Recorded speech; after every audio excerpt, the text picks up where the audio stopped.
Bismillahirrahmanirrahim. Assalamualaikum warahmatullahi wabarakatuh.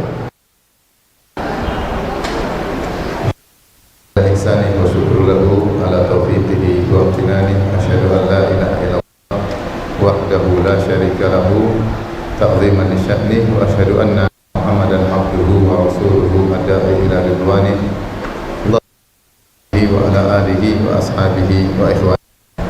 Para ibu yang dirahmati oleh Allah Subhanahu wa taala, pada kesempatan kali ini kita akan bahas topik yang sangat penting bagi semua selaku wali murid, selaku orang tua, yang judulnya adalah kesolehan orang tua yang punya terhadap kesolehan anak merupakan satu kebahagiaan yang sangat besar yang dirasakan oleh orang tua, melebihi banyak dari kenikmatan duniawi yang lainnya. Oleh karena terutama orang tua yang perhatian terhadap agama, di antara kebahagiaan yang sangat besar adalah anak-anaknya saleh, seakan-akan merupakan surga yang disegerakan. Karena kita dapati bagaimana para nabi, mereka perhatian untuk mendoakan atau berdoa kepada Allah untuk mendapatkan anak saleh sejak anaknya belum ada sampai ketika anaknya sudah ada. Seperti Nabi Ibrahim alaihissalam ketika harus pergi meninggalkan kampung halamannya Babil menuju negeri Syam, maka dia berdoa, Rabbi habli minas salihin, ya Allah anugerahkanlah aku anak yang saleh. Dia belum punya anak, dia sudah berdoa. Dan demikian juga ketika dia sudah punya anak, maka dia lebih banyak berdoa lagi, seperti yang Allah abadikan dalam surat Ibrahim, wa idh qala Ibrahim Rabbi ja'al hadha al-balada amina wa junubni wa baniya an na'budal asnam. Ketika Ibrahim berdoa, ya Rabbku, jadikanlah negeri-negeri yang aman dan jauhkanlah aku dan anak keturunanku, jauhkanlah aku dan anak keturunanku dari penyembahan terhadap berhala, dari kesyirikan. Dia mendoakan anaknya. Kemudian doa-doa selanjutnya di antaranya dia berdoa, Rabbi ja'alni muqimas sholati wa min dzurriyyati Rabbana wa taqabbal du'a. Ya Allah, jadikanlah aku dan anak-anakku sebagai penegak salat yang mendoakan anak-anaknya. Demikian juga ketika Allah berfirman, Inni ja'iluka lin-nasi imama, wahai Ibrahim, ya, kata Allah, wa idh batala Ibrahim rabbuhu bikalimatin fa'atammahun. Ketika Allah menguji Ibrahim dengan ujian-ujian, perintah-perintah, fa'atammahun, maka Ibrahim pun menunaikan perintah-perintah tersebut, menjalankan dengan sempurna. Setelah itu Allah berkata, Inni ja'iluka lin-nasi imama, aku akan menjadikan engkau wahai Ibrahim sebagai pemimpin manusia, itu sebagai qudwah, sebagai suri teladan. Maka Ibrahim berkata, qala wa min dzurriyyati, wa min dzurriyyati. Demikian juga anak-anakku ya Allah, jadikanlah mereka juga sebagai qudwah. Ya. Jadi dia mendoakan anaknya, ingin anaknya juga baik. Dan itu juga sebagaimana doa Nabi Zakaria, hunalika da'a Zakaria rabbahu qala rabbi habli min ladunka dzurriyyatan thayyibah. Zakaria berdoa, ya Allah anugerahkanlah kepadaku dzurriyyah thayyibah, anak yang baik, anak yang baik. Ya. Kemudian dalam ayat yang lain menjelaskan dia ingin punya anak supaya anaknya melanjutkan tugasnya sebagai dai, sebagai pengajar. Makanya dia berkata sebagaimana dalam surat Maryam, dzikru rahmati rabbika abadahu Zakaria idh nada rabbahu nidaan khafiyya qala rabbi inni wahana al-'azmu minni washta'ala ar-ra'su shayba wa lam akun bi du'aika rabbi shaqiyya wa inni khiftu al-mawaliya min wara'i wa kanat akhirah fahab li min ladunka waliya yarithuni wa yarithu min ali Yaqub. Dia mengatakan, ya Allah aku sudah tua, rambutku sudah putih semua, tulangku sudah lemah, ya, istriku mandul, sementara aku punya murid-murid yang harus ada yang ngurus, ya. maka anugerahkanlah kepadaku anak soleh yang mewarisi berdakwah dalam ilmu untuk mengajari masyarakat. Jadi dia berdoa ingin punya anak yang soleh. Karena apa? Anak soleh itu merupakan karunia yang sangat besar. Kalau kita punya anak soleh, seakan-akan surga yang disegerakan. Saya katakan tadi, kalau boleh saya katakan, anak soleh adalah surga yang disegerakan. Yang kalau kita suruh dia nurut, yang kalau dia sholat tidak usah kita perintah, dia jalan sendiri ke masjid. Luar biasa anak seperti ini. Tapi kalau kita dapat anak yang nakal, kerjanya main game melulu, disuruh membantah, ya, apalagi terjerumus dalam kenakalan-kenakalan remaja, maka seakan-akan neraka yang disegerakan. Seakan-akan neraka yang disegerakan. Jadi kita orang tuanya finansial secara ekonomi kaya raya, tapi kalau anaknya nakal, anaknya membangkang, tiap hari nyakiti hati ibunya, nyakiti hati ayahnya, seakan-akan kedua orang tuanya dalam kesengsaraan, seakan-akan di depan mereka ada neraka yang disegerakan. Oleh karenanya, keinginan untuk mendapatkan anak soleh adalah impian, bukan cuma impian para nabi, impian para nabi. Makanya Allah Subhanahu wa taala, ini penghuni surga adalah orang-orang yang suka anaknya. Ketika Allah sebutkan dalam ciri-ciri ibadur rahman di akhir surat Al-Furqan, wa ibadur rahmanil ladzina yamshuna 'alal ardi, dan hamba-hamba di atas bumi dengan penuh tawadhu. Allah sebutkan banyak sifat. Di akhirnya Allah mengatakan, ulaika yujzauna ghurfatan bima sabaru. Mereka itulah orang yang mendapatkan surga. Di antara ciri-cirinya Allah berfirman, walladzina yaquluna rabbana hab lana min azwajina wa dhurriyyatina qurrata a'yun. Dan orang-orang yang senantiasa berdoa. Di sini Allah menggunakan fi'il mudhari. Walladzina yaqulun, yaqulun itu fi'il mudhari. Kalau kita, yaitu yang menunjukkan kesinambungan. Kalau bahasa Inggris apa? Continuous tense, yang menunjukkan kesinambungan. Yaitu orang-orang yang senantiasa berdoa kepada Allah, ya Rabb kami, anugerahkanlah bagi kami dari istri-istri kami maupun anak-anak kami yang menyejukkan pandangan kami. Berarti orang-orang penghuni surga selalu mendoakan istri, selalu mendoakan anak-anak, agar anak menjadi qurrata a'yun, yaitu pendidikan kebahagiaan, yaitu anak-anak yang saleh. Maka kita bisa mengukur diri kita. Kalau kita jarang mendoakan istri dan anak-anak, kita berarti kurang saleh. Ciri orang saleh adalah suka mendoakan anak-anaknya. Inilah impian para anbiya, para nabi, impian kita semua agar anak kita menjadi soleh dan solehah.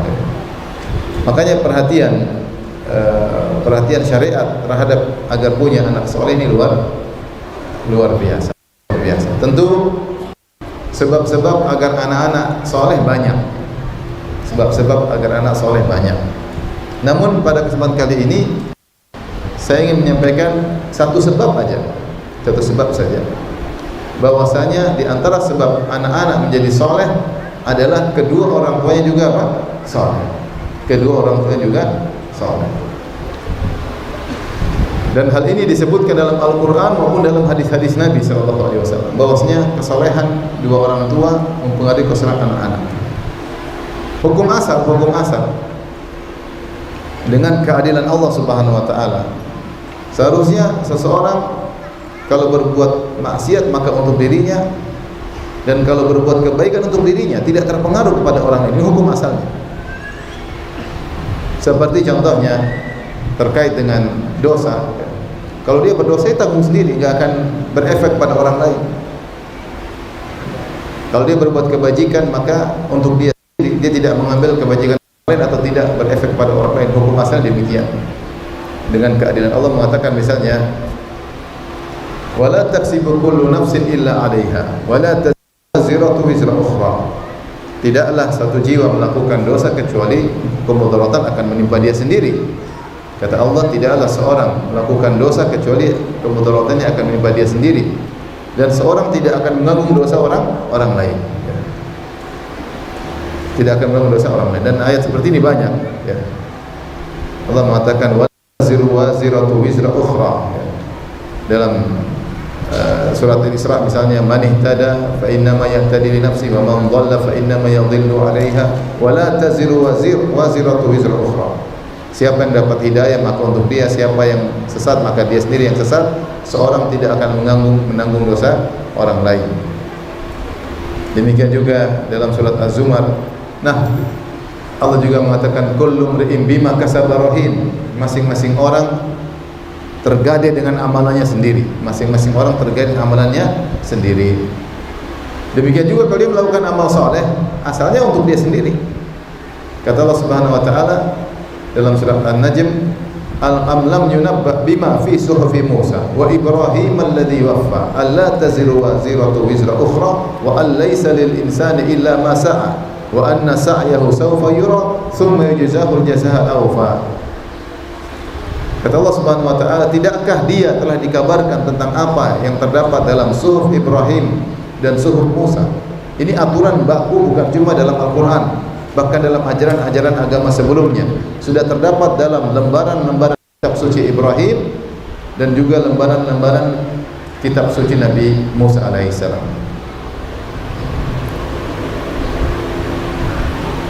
Am lam yunabba bima fi sufi Musa wa Ibrahim. Apa yang termaktub, al-taziru waziratu wizra ukhra, seorang tidak akan menanggung dosa orang lain, wa alaysa lil insani illa ma sa'a, dan seorang tidak akan mendapatkan ganjaran kecuali akibat perbuatannya sendiri. Wa anna sa'yahu sawfa yura, dan hasil usahanya tadi akan diperlihatkan pada hari kiamat kelak. Ya. Tsumma jazahu al-jazaa al-awfa, kemudian Allah akan balaskan dengan sempurna. Ini hukum asal. Tetapi ternyata di antara karunia Allah, jika seorang soleh, ternyata kesolehannya berefek pada anak-anaknya.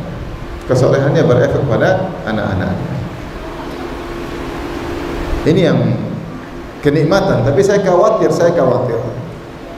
Keburukan orang tua juga berefek pada anak-anaknya. Khawatir.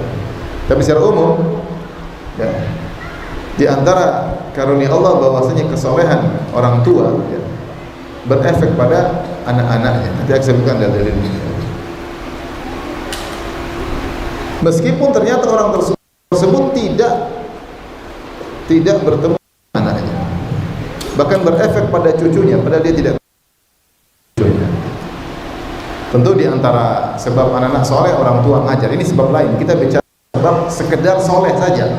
Taruhlah si ayah tidak ngajar anaknya, taruhlah sang ayah tidak ketemu anaknya, tidak pernah memberi ajaran, maka ternyata kalau ayahnya soleh, anaknya juga bisa dijadikan soleh oleh Allah tanpa ada langsung pertemuan pengajaran, nggak ada. Apalagi kalau ditambah dengan ngajar, dengan dibimbing, dengan ditarbiyah. Ini kita bicara satu sebab yang dia merupakan sebab sendiri, bahwasanya orang tua secara zatnya bisa menjadikan anak-anak apa?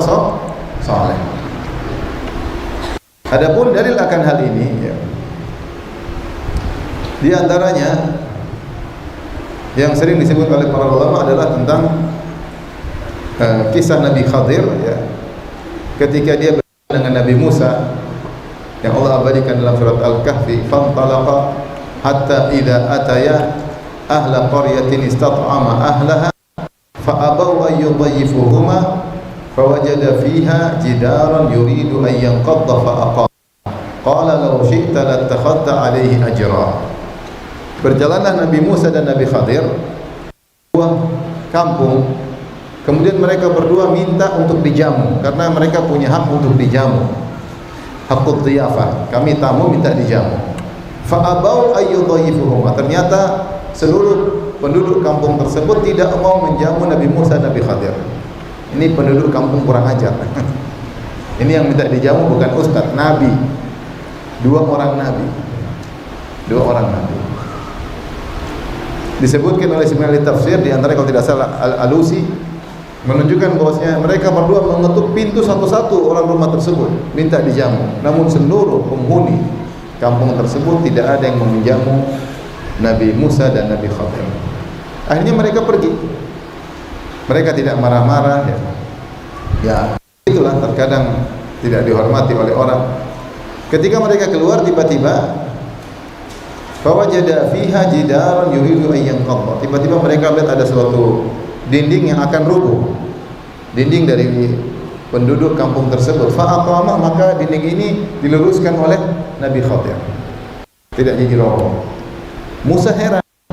Musa mengatakan, qala law syi'ta lattakhadhta 'alaihi ajra. Kau melakukan perbaikan, perbaiki rumah orang. Kalau kau mau minta dari mereka, mereka tidak mau kasih kita jamuan, tidak memberikan kita makanan, kita kerja, kita minta upah. Situ kemudian Nabi Khadir menjelaskan sebabnya kenapa dia luruskan dinding tersebut yang mau jatuh. Ternyata di bawah dinding tersebut ada harta milik anak yatim. Yang seandainya dinding tersebut roboh, maka akan kelihatan harta tersebut dan akan diambil oleh orang-orang yang jahat di kampung tersebut. Allah berfirman menceritakan perkataan Nabi Khadir kepada Musa, wa ammal jidaru gulamaini yatimaini fil madinati wa kana tahtahu kanzul lahumā wa kana abuhuma salihah fa arada rabbuka ay yablugha ashuddahuma wa yastakhrija kanzahuma rahmatan min rabbik. Kata Nabi Khadir, sesungguhnya dinding tersebut adalah milik dua anak yatim yang tinggal di kota itu. Itu kota orang-orang bejat. Di tengah-tengah orang bejat tersebut ada dua anak yatim yang yatim belum balik, masih kecil-kecil.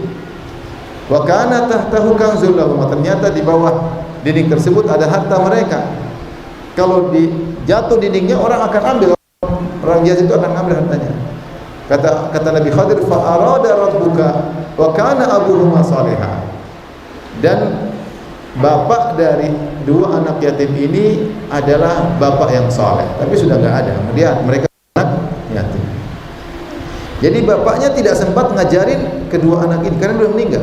Tidaklah dikatakan anak kecuali bapaknya meninggal sementara dia belum balik. Itu namanya definisi yatim. Yatim itu apa? Anak yang meninggal, anak yang bapaknya meninggal sementara dia belum balik. Para ulama khilaf tentang yang dimaksud dengan bapak mereka berdua. Ibnu Katsir menyebutkan tentang khilaf di kalangan para ulama, mengatakan maksudnya bapak mereka berdua yang soleh ini adalah kakek mereka yang ketujuh. Ada yang mengatakan kakek mereka yang ke-10. Subhanallah, kakek mereka yang ketujuh ini atau kakek mereka yang ke-10 ini ternyata sangat soleh. Begitu solehnya maka 7 turunan dijaga oleh Allah. 7 turunan dijaga oleh Allah Subhanahu wa taala. Ibnu Abbas ketika mengomentari ayat ini dia berkata, ya, hufidha li salahi abihima. Mereka berdua anak yatim ini dijaga oleh Allah karena kesolehan bapak mereka, itu kakek mereka. Walam yuzkar lahum shalah. Sementara tidak disebutkan kesolehan dua anak yatim ini karena mereka masih yatim, belum balik, amal solehnya belum dicatat, belum sholat, belum macam-macam, kan masih yatim. Yang ingin saya sampaikan bahwasanya bagaimana Allah Subhanahu wa taala menjaga dua anak yatim ini dengan kesolehan kakek mereka. Bahkan ada yang mengatakan kakek ke-7, ada yang mengatakan kakek ke-10. Bahkan kirim dua nabi, Nabi Khadir, Nabi Musa untuk jaga anak ini. Bagaimana? Makanya kalau kita baik, anak kita dijaga, yang jaga urusan Allah. Kita nggak tahu caranya gimana. Bagaimana sampai akhirnya Allah kirim Nabi Khadir yang tidak ada kaitan kerabat dengan anak ini, dindingnya sehingga harta anak ini apa? Selamat. Dan ini menunjukkan bahwasanya kesolehan orang tua punya pengaruh terhadap penjagaan terhadap anak, bukan cuma agamanya, bahkan juga dunia. Sebabnya wa kana abuhuma salihah, karena orang tua, kakek dari dua anak yatim inilah anak orang tua yang saleh. Maka ini dalil yang sangat kuat bahwasanya kesolehan orang tua punya efek yang besar terhadap penjagaan Allah terhadap anak. Antara dalil juga bahwasanya kesolehan orang tua punya efek terhadap anak-anak. Allah berfirman, Inna Allah astafa Adam wa Nuhan wa ala Ibrahim wa ala Imran ala alamin dzurriyyatan ba'dhuha min ba'd. Allahu sami'un alim. Dalam surat Ali Imran. Kata Allah, sungguhnya Allah telah memilih Adam dan Nuh dan keluarga Ibrahim dan keluarga Ali Imran. Allah pilih keluarga Ibrahim, keluarga Ali Imran. Keluarga Imran. Kemudian Allah berkata, dzurriyyatan ba'dhuha min ba'd, yaitu keturunan satu dari yang lainnya.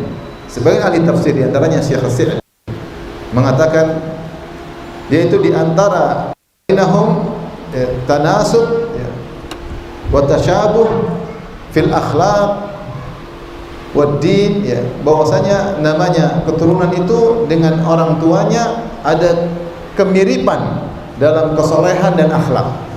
Ada kemiripan dan ada kesamaan, keterkaitan terkait dengan agama dan akhlak.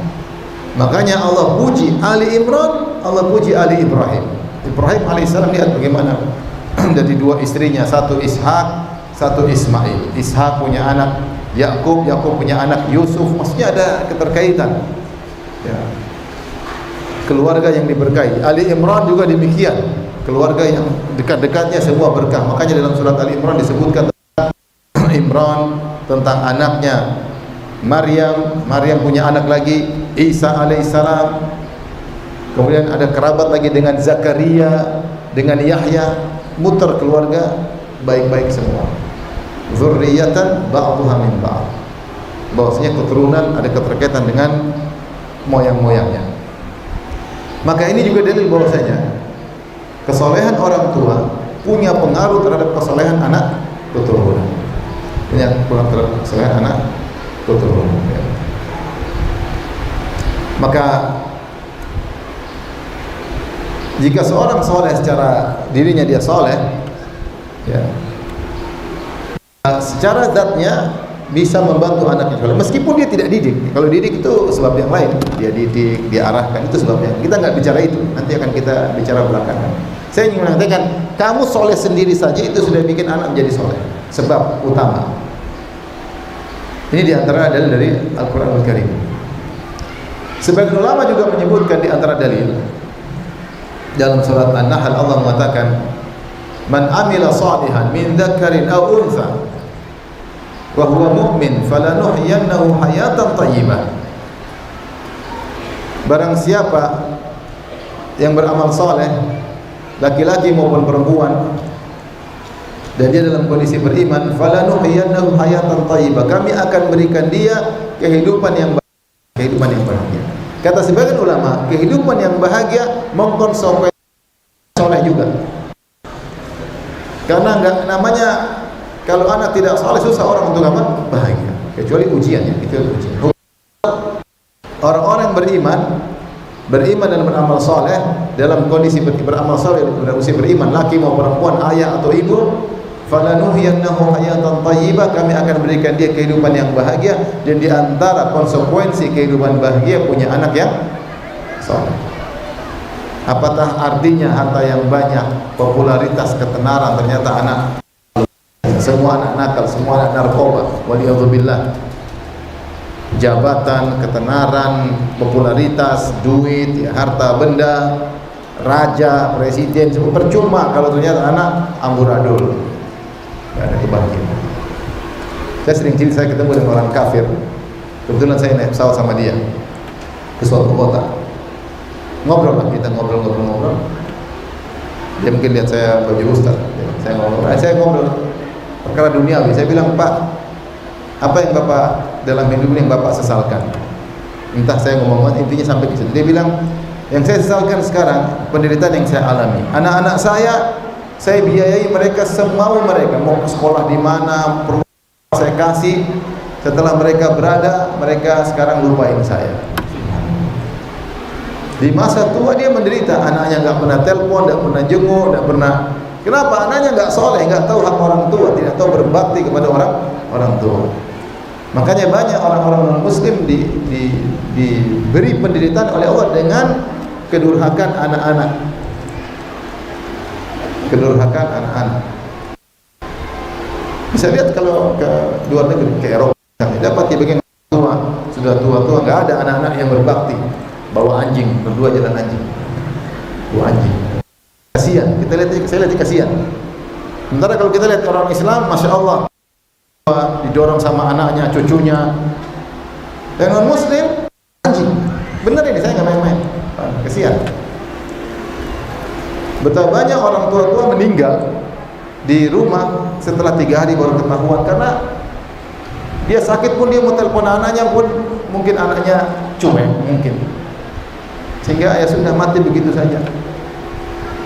Sampai saya punya kerabat ada yang kerja di negara non Muslim, dia cerita sama saya langsung, dia perawat.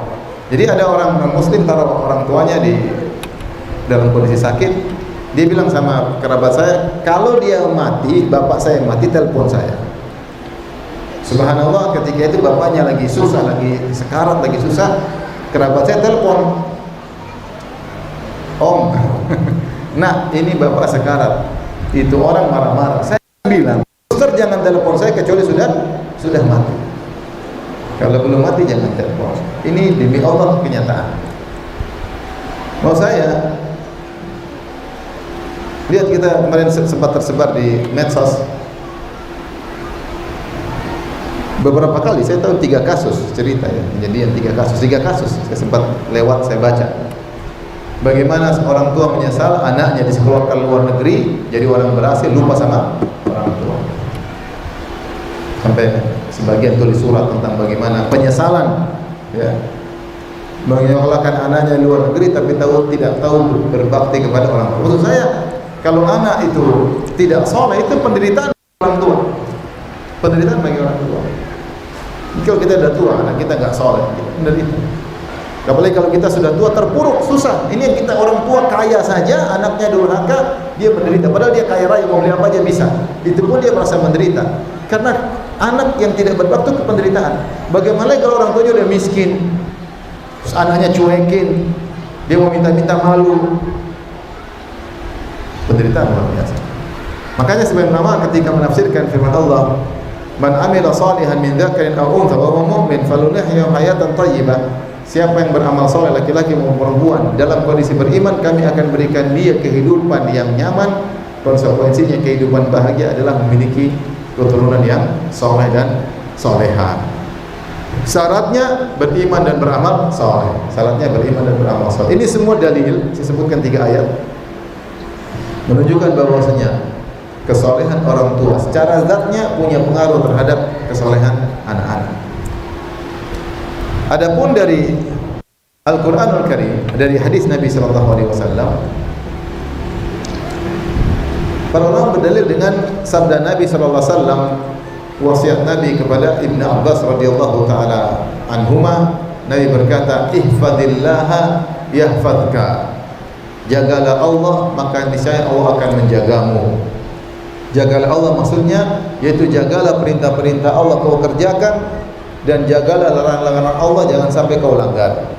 Itu maksudnya jagalah Allah. Ihfadillah maksudnya jagalah perintah-perintah Allah untuk kau kerjakan, dan jagalah larangan-larangan Allah, jangan sampai kau langgar.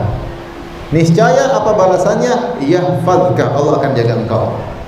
Kata para ulama, Allah akan jaga engkau, yaitu jaga agama, jaga hartamu, jaga duniamu, di antara jaga istri anak. Allah jaga anak dan istri. Oleh karenanya hal ini dipraktekkan oleh sebagian salaf, diriwayatkan dari Ibn al-Musayyab rahimahullah ta'ala, dia berkata, inni la azidu fi salati, sungguhnya aku tambah salatku, semakin banyak salatku ya, li ajlik, dia berkata kepada anaknya, saya ini salat panjang karena engkau wahai putra. Raja'an an uhfadha fika, aku berharap Allah menjagaku dengan menjagamu. Allah menjagaku yang konsekuensinya menjagamu pula. Karena di antara bentuk Allah menjagaku adalah menjaga anakku. Jadi dia sengaja banyak salat supaya Allah jaga anaknya. Dia sengaja banyak salat agar Allah menjaga anaknya. Oleh karenanya tidak mengapa kalau kita semangat beramal soleh sambil kita merenungkan maslahat duniawi dan juga sebenarnya maslahat ukhrawi. Karena kalau anak soleh kan kita yang juga diuntungkan, yang doain juga kita, dia. Kalau dia beramal soleh, pahalanya juga bisa ngalir sama kita kalau kita yang ngajarin. Maka kita semangat baca Quran untuk anak-anak di antaranya.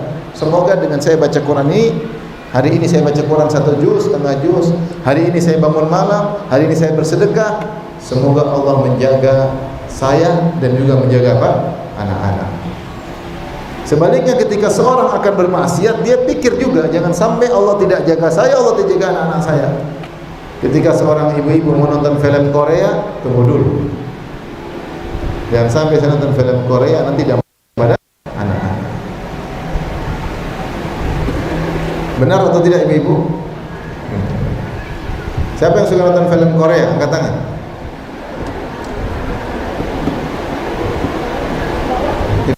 Luar biasa. Saya film Korea bukan remaja-remaja nonton, remaja-remaja penuntut ilmu, bahkan di ma'had nonton film apa? Korea. Fitnah ya ikhwan, fitnah. Medsos ini luar biasa. Sebelum jadi ibu rumah tangga, hobinya nonton film Korea. Setelah ibu rumah tangga, hobinya berlanjut. Saya kapan ngisi pengajian di Malang, saya ketemu seorang psikiater, psikolog. Dia cerita, Ustaz, banyak masalah. Kenapa? Itu istrinya suka nonton film Korea. Masalah rumah tangga. Karena istrinya sering melihat cantik di film Korea. Setelah lihat putih, menarik, terus lihat suaminya seperti donat gosong. Bahkan di antara ibu-ibu tersebut pingin suaminya, ini demi Allah itu sama saya. Jadi suaminya harus pakai celana pendek, harus baju-baju supaya dia bisa berhasrat. Kasihan. Pengaruh maksiat luar biasa. Jangan disangka itu pengaruh cuma buat anti dan suami, enggak. Anak-anak juga bisa kena. Allah tidak jaga anak-anak gara-gara tidak jaga kita. Ini yang saya khawatirkan. Maka seorang ketika bermaksiat, dia jangan egois. Dia pikir juga anak-anak. Jangan sampai gara-gara saya anak-anak juga kena dampak. Sebagai perkataan salaf, dia mengatakan, sungguh saya melihat asar dampak maksiatku pada istriku, pada pembantuku, dan pada tungganganku. Saya lihat dampak maksiat yang saya hanya gara hobi maksiat, akhirnya pengaruh rusak, rumah tangga tidak nyaman, kemudian juga pengaruh pada. Jadi hadis Nabi, raja'an ihfadha yahfadka, jagalah Allah, niscaya Allah akan menjagamu. Ini antara dalil yang menunjukkan bahwa jika seorang menjaga Allah dengan menjaga perintah-perintah Allah dia kerjakan dan menjauhi larangan Allah, maka kesolehan itu menyebabkan Allah akan menjaga anaknya. Jadi kita termotivasi beramal soleh, kita sedekah, kita ini salat malam, kita baca Quran, kita ikhlas agar anak kita dijaga. Dan Allah menyuruh kita, atau Nabi menyuruh kita untuk, atau syariat menyuruh kita untuk punya anak soleh luar biasa, terlalu banyak dalilnya ya. Sampai sebelum si anak ini aja lahir, perhatian syariat terhadap anak luar biasa. Contoh misalnya, Rasulullah suruh seorang laki-laki mencari istri yang solehah, sebagaimana seorang wanita disuruh mencari suami yang soleh. Kata Nabi SAW, tungkahul mar'ah li arba', wanita itu dinikahi karena 4 perkara. Li jamaliha karena cantiknya, wali maliha karena hartanya, wali hasabiha karena kedudukannya, anak pejabat dan yang lainnya. Fatfar bidzatid din taribat yadak, maka menanglah engkau. Rasulullah mengatakan fatfar.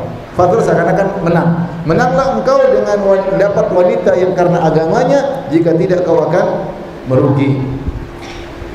Bukan berarti tidak boleh menikah karena kecantikan, boleh. Menikah karena harta boleh. Ada orang miskin lihat janda kaya dia nikah, boleh, tidak dilarang. Atau karena dia miskin, calon perempuannya anak pejabat, dia naik juga naik pangkat, boleh. Tapi yang dianjurkanlah karena apa? Karena agama. Kenapa disuruh cari wanita yang soleha? Karena wanita inilah yang diharapkan bisa mendidik anak menjadi anak soleh. Percuma wanita cantik jelita tapi kerja main HP melulu.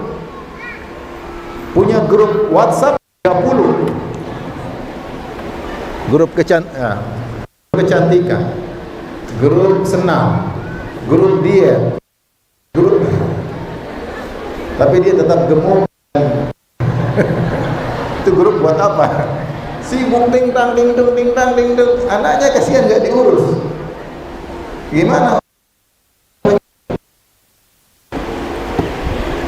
Sampai Rasulullah cari wanita soleha buat apa? Di antaranya supaya kau bahagia dan dia bisa urus anakmu nanti. Makanya di antara hak anak sebelum dia ada di alam semesta adalah bapaknya milih istri soleha, itu hak anak. Kalau ternyata bapaknya asal kawin, dia anak, dia yang sang anak, datangkan istri tidak tahu urus anak. Siapa yang dizalimi? Sang anak. Maka hak seorang anak sebelum dia muncul di alam semesta, bapaknya harus pilih istri yang saleh. Ustaz sudah terlanjur, ya sudahlah terlanjur. Istrinya biar lebih soleha. Sebaliknya juga seorang wanita hendaknya cari suami yang soleh. Ini sebelum lahir anaknya sudah diatur oleh syariat. Allah mengatakan, "Idza ja'akum man tardawna dinahu wa khuluquhu fazawwijuhu. In lam taf'alu takun fitnatun wa fasadun 'arid." Jika datang seorang lelaki yang kalian suka dengan akhlaknya dan agamanya, maka nikahkanlah dia dengan putri kalian, dengan adik perempuan kalian, dengan kakak perempuan kalian. Kalau kalian tidak lakukan, maka akan timbul fitnah dan kerusakan. Ini juga menunjukkan wanita juga berusaha mencari suami yang saleh.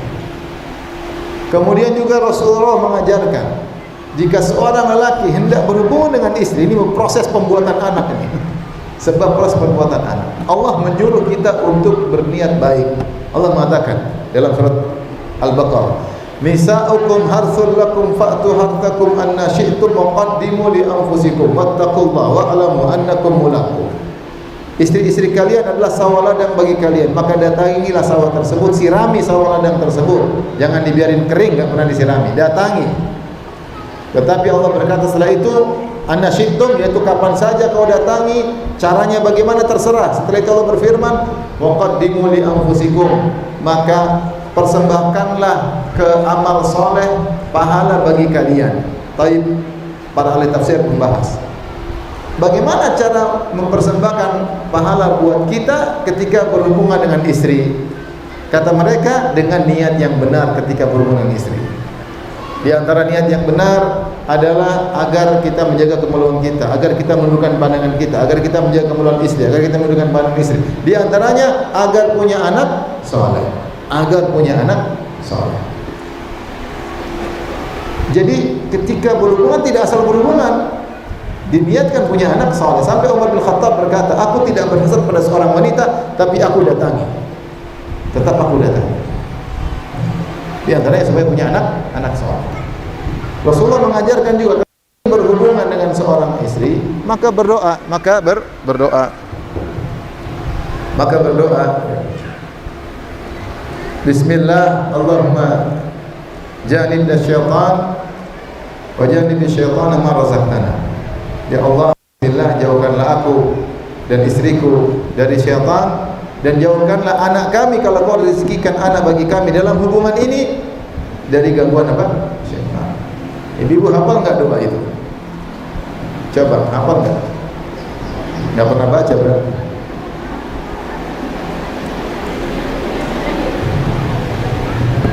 Apa doanya Ibu?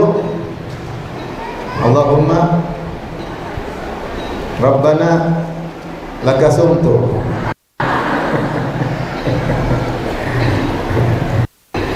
Doanya apa? Allahumma jannibna syaitan wa jannibi syaitana ma razaqtana. Kata Nabi, jika seorang baca doa tersebut, kemudian in qaddara lahu walad, ditakdirkan dia punya anak, fa inna syaitana lam yadurruhu abadan. Syaitan tidak akan bisa beri mudarat kepada anak ini. Maksudnya kata para ulama, anaknya pasti soleh. Mungkin dia nakal, mungkin ini, tapi intinya dia akan jadi anak soleh. Mungkin nakal sedikit, tapi intinya dia akan jadi anak soleh. Dengan syarat baca doa tersebut dengan penuh keyakinan.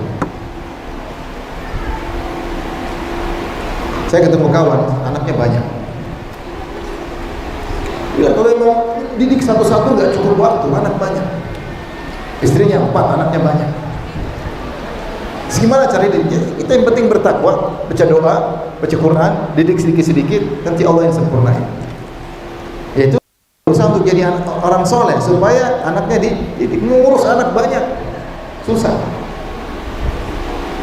Saya punya kawan umur 38, anaknya 23. Ayo gimana caranya? 38, anaknya 23 orang. Orang Indonesia, bukan orang Arab.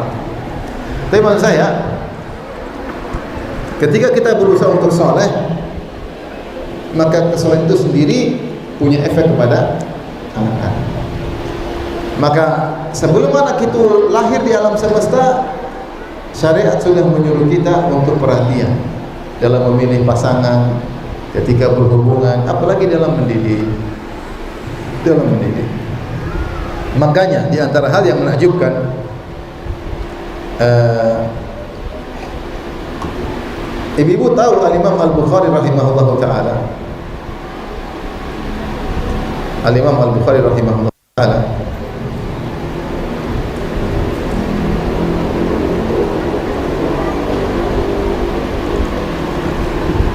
yang namanya Muhammad bin Ismail Ibrahim bin Bardisbah Al-Bukhari, penulis kitab Sahih Al-Bukhari, As-Sahihul Kutub Ba'dal Quran. Dia adalah kitab hadis yang paling sahih. Kitab hadis yang paling sahih. Isinya sekitar 7.000 hadis tanpa pengulangan, sekitar 4.000 hadis perkiraan aja. Yang takwanya sangat luar biasa. Yang doanya sangat mudah dikabulkan. Saking dia tidak menulis satu hadis pun kecuali dia mandi, kemudian dia tulis. Tidak satu hadis pun dia istikharah untuk tulis di dalam bukunya tersebut. Takwanya tidak ada yang ragu. Di antara sebab kenapa dia bertakwa, bapaknya yang luar biasa. Bapaknya luar biasa. Apa kata bapaknya? Ismail bin Ibrahim. Dia berkata, "Wallahi ma a'lamu inni adkhaltu ala ahli dirhaman haram wala dirhaman fihi syubhatun." Katanya, demi Allah, aku tidak ingat sekalipun aku kasih makan keluargaku, anak istriku dengan 1 dirham, yaitu 1 rupiah pun yang haram, demikian juga 1 rupiah pun yang syubhat, enggak ada. Semua yang saya kasih makan buat anak istriku halal 100%. Lahirlah punya anak Imam Bukhari. Nah, kalau kita makan haram, syubhat makan semua, anak kura-kura ninja lahir. Loncat sana, loncat sini, bikin masalah sana, tendang sini. Kenapa? Karena kita tidak bertakwa. Makan dari hasil menzalimi orang, makan dari hasil menipu orang. Hasilnya anak tidak beres. Kemudian kita nyala-nyalain anak kita, kamu ini dikasih tahu bandel, kamu ini, padahal yang bandel kita. Padahal yang kurang ajar kita zalimi anak kita. Jadi ini ibu dirahmati Allah Subhanahu wa taala, secara umum tentang dalil-dalil bahwasanya jika seorang saleh maka anaknya juga akan saleh dengan izin Allah Subhanahu wa taala. Ibnul Munkadir berkata, "Inna Allah la yahfadhu birrajuli salih fi waladihi wa waladi waladihi." Sungguhnya Allah Subhanahu wa taala menjaga seorang mukmin yang saleh. Allah jaga kesolehannya pada anaknya dan kepada cucunya. Pada anaknya, pada cucunya. Di efeknya bukan cuma anak heran, cuma kepada cucu. Tadi kita sebutkan, wa kana abuhuma salihah, ternyata kakek yang ke-7 atau kakek yang ke-10. Pengaruh dijaga oleh Allah 7 turunan. Demikian juga Umar bin Abdul Aziz berkata, "Ma min mu'minin yamutu illa hafizahullahu fi aqibihi wa aqibi aqibihi." Tidaklah seorang mukmin meninggal dunia kecuali Allah jaga dia pada anaknya dan juga cucunya, dan juga kepada cucunya. Maka ini dalil tentang bahwasanya kedua orang tua yang soleh, jika berusaha, suami istri berusaha soleh dan soleh, kerjasama dalam kesolehan, insya Allah punya pengaruh kepada anak-anak. Tapi saya akan sebutkan beberapa ini sebab yang berikutnya yang muncul dari kesalahan orang tua dan ketulusan orang tua sehingga berdampak juga kepada anak-anak. Jadi saya katakan, saya ulangi, Kesolehan orang tua itu sebab tersendiri. Taruhlah orang tua tidak pernah ngaji anak, taruhlah orang tua bertemu tidak pernah anaknya lahir dia meninggal, ya, maka tetap punya pengaruh. Makanya kita dapati banyak ulama yang mereka yatim, banyak ulama yang mereka apa ya, yatim. Kenapa? Karena orang tua mereka dulu semasa hidup saleh. Nah, selain itu dengan kesolehan kedua orang tua akan muncul sebab lain yang membantu kesolehan anak-anak. Di antaranya poin-poin yang mungkin perlu kita perhatikan, ya.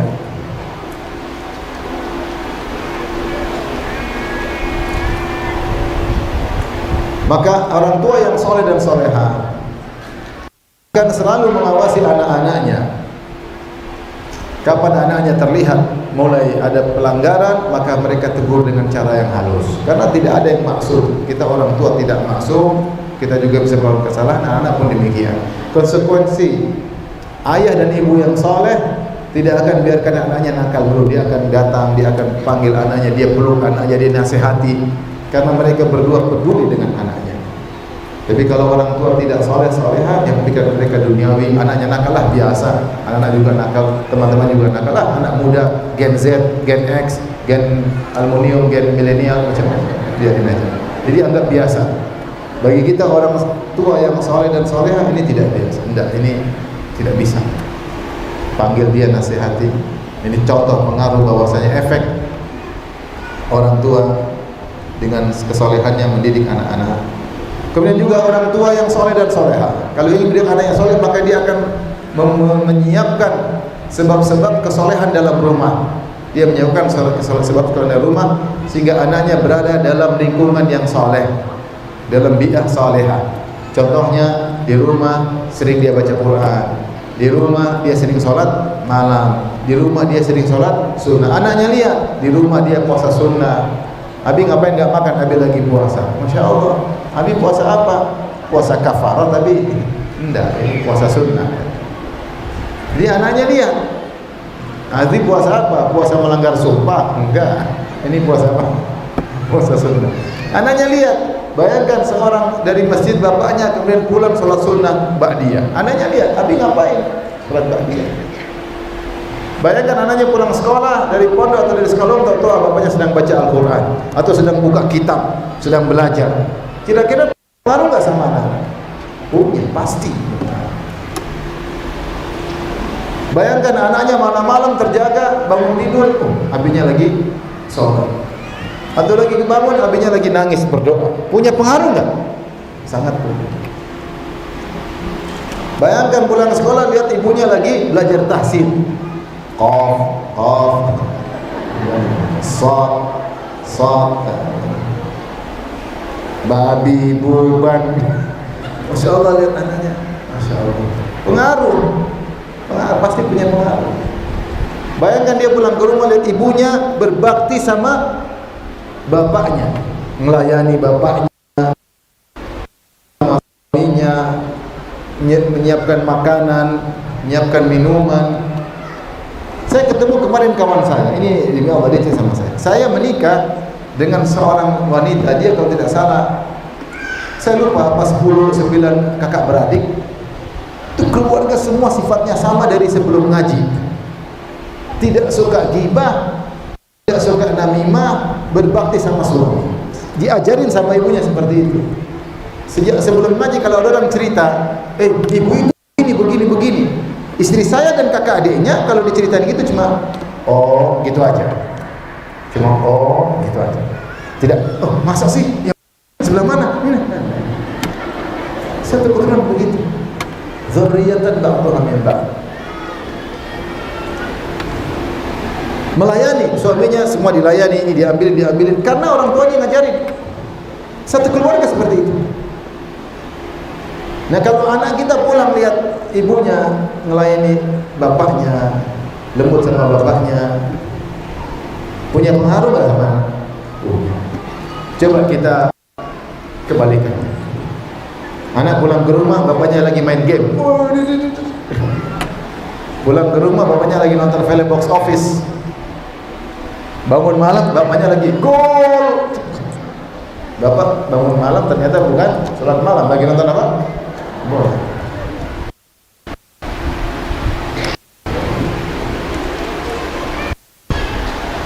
Pulang lihat ibunya lagi bentak-bentak bapaknya. Pulang lihat di rumah bapaknya goreng sendiri. Ibunya dilayani sama bapak nasi goreng. Astagfirullah. Lihat ibunya banget sama duniawi. Pengaruh sama anak. Pasti punya pengaruh. Kalau soleh-soleh dia menyiapkan untuk soleh di rumah. Tidak ada musik-musikan di rumah, nggak ada dangdutan, musik reggae, musik jazz, metal, nggak ada. Al-Quran murattal adanya. Teman-teman yang datang harus baik berpakaian Islami. Di depan anak-anak bagaimana dia melayani suami, bagaimana orang tuanya datang dia berbakti kepada orang tuanya. Dia lihat neneknya, oh bapak sama nenek luar biasa, ibu saya sama kakek luar biasa, dilihat sama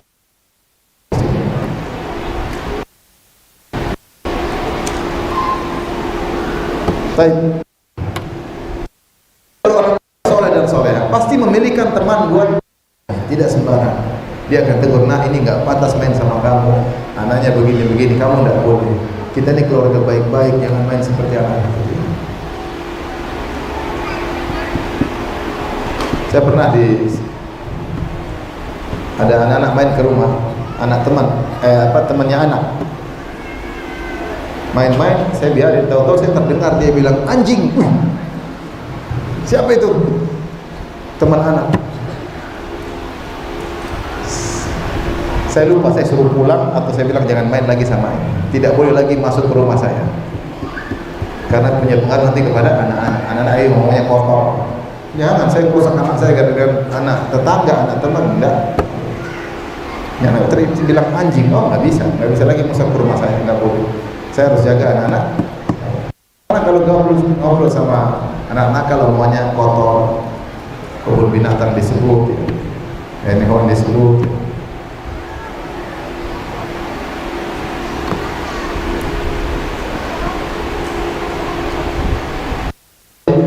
Ini mungkin Bapak Ibu yang dirahmati Allah Subhanahu wa taala, yang saya sampaikan ya. Bahwasanya kalau orang tua soleh dan soleha, insya Allah punya pengaruh kepada anak-anak. Kalau dalam pepatah kita, buah jatuh tidak jauh dari apa? Pohon. Oleh karenanya ketika Maryam dituduh berzina oleh kaumnya, padahal bapak ibunya soleh, bapaknya Imran seorang alim ulama dan ibunya wanita soleha, ya. Kemudian Maryam hamil tanpa suami. Mereka tuduh Maryam berzina. Maka mereka berkata, ya Haruna, ma kana abuka mar'a sawin wa ma kanat ummuka wa ummuki baghiyah. Wahai Maryam, kenapa kau bisa berzina? Padahal bapakmu orang soleh dan ibu tidak pernah berzina. Jadi mereka heran, kok bisa buah jatuh jauh dari pohonnya? Ini pohonnya ini bapaknya ulama, ibunya wanita soleh, kok anaknya pezina? Padahal Maryam tidak berzina. Jadi memang benar karena bapaknya soleh dan ibunya soleha, Maryam juga wanita sangat apa? Soleha. Dan anaknya pun sangat soleh. Siapa? Nabi Isa alaihissalam. Dzurriyyatan ba'dhuha min ba'd. Ini kaidah secara umum. Namun terkadang Allah menyelisihi kaidah karena ada maslahat di balik itu. Ujian. Bisa jadi orang tua soleh, anaknya nakal. Bisa terjadi.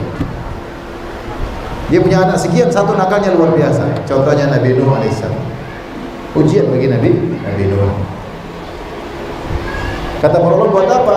Untuk menunjukkan bahwasanya hidayah di tangan Allah.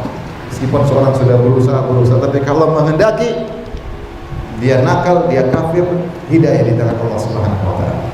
Bahkan sebaliknya, hidayah di tangan Allah. Bisa jadi orang tua nakal, anak soleh, mungkin keluar kaidah.